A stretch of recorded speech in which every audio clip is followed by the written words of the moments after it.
In the mid-1970s, archaeologists excavating at Kuntillet Ajrud uncovered a collection of painted storage jars and inscriptions unlike anything found before. These storage jars were written in both Hebrew and Phoenician script, and on one of these storage jars were inscribed the Hebrew words, "I have blessed you to Adonai of Samaria and to his Asherah."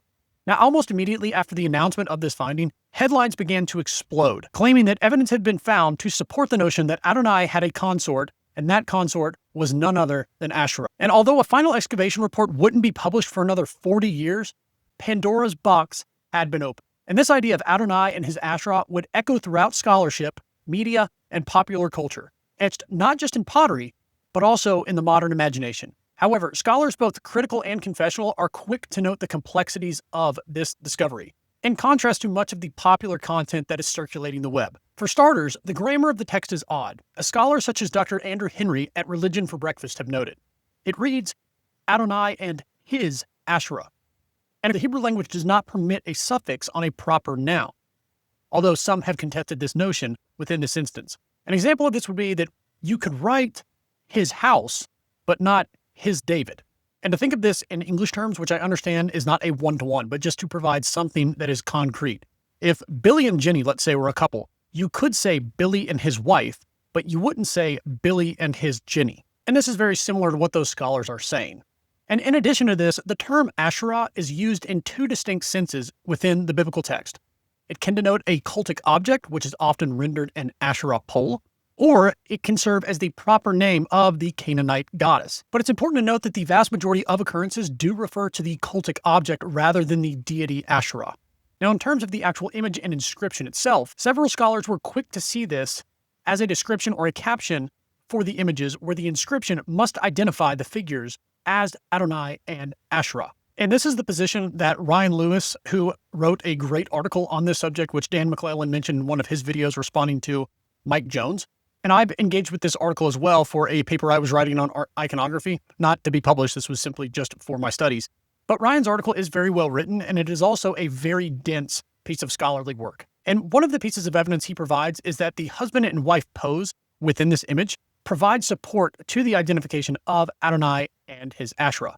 The male is forward-facing and in a dominant position. The two figures overlap, and the arms and legs of the male fully cross those of the female. And he goes through a list of other evidences as well. But even with all of the evidence, things may not be so straightforward. Because the late Assyriologist Beck, she believed that the drawings in the text may not even be from the same time period. And this is actually a view which biblical and religious scholar Dan McClellan seems to hold as well. But going back to Beck, and to provide a little bit more detail as to her conclusions, she authored an article on the imagery at this particular site, and she determined that within this image, that not only were the images and the text from a different time period, but some of the imagery was added on at a later point in time as well.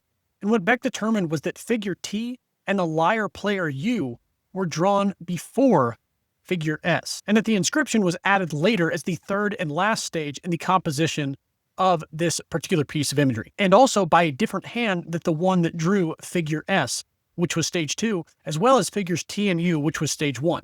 And if Beck is correct in this, the inscription may not be an integral part of the scene, but rather no more than just some graffiti that someone wrote after the fact. And that may have nothing to do whatsoever with the original intent of the imagery. However, this isn't to say that whomever wrote the inscription on this particular imagery did not view these two figures in this way. But what it would show is that they would see this at either a later point in time, or perhaps they were inscribing what the common belief of the day was. But even if this is correct, it begs the question on which image is which deity. Because if Beck is correct, it was only the lyre player and figure T that appeared at the same point in time. And there's actually two scholars that date back to 1998, and they determined that the best candidate for Asherah in this particular image is not the lyre player or either of the two bovine figures, but rather the stylized tree that is apparently riding on the back of a lion mount.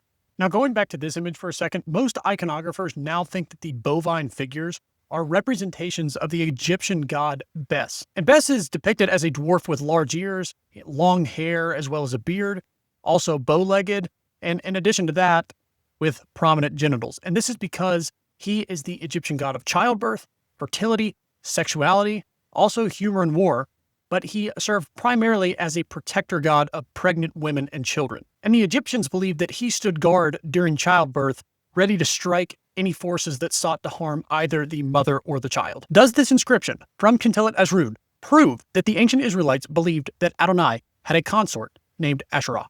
And the answer is both yes and no, because these pottery fragments at best demonstrate that some Israelites had merged the concept of El's consort Asherah as being the consort of Adonai, which is directly correlated to the blending of worship of Adonai with the worship of the surrounding nations, perhaps beginning with Jeroboam the first king of the northern kingdom of Israel. But this is something that was heavily condemned by the biblical prophets, and this does not reflect the view of Orthodox Yahwism. And in that view, Asherah was never a consort of Adonai. And in fact, Adonai never had a consort. But the importance of this discovery cannot be understated, because these famous pottery fragments may provide a glimpse into the instability of Israelite religion during a time of dynastic division, shortly after the United Monarchy's collapse, and influence from their ancient Near Eastern neighbors and their religion had taken full effect on daily and religious life. But what do you think? Let me know in the comments below, and don't forget to like, subscribe, and check out my other videos and playlists on mythology.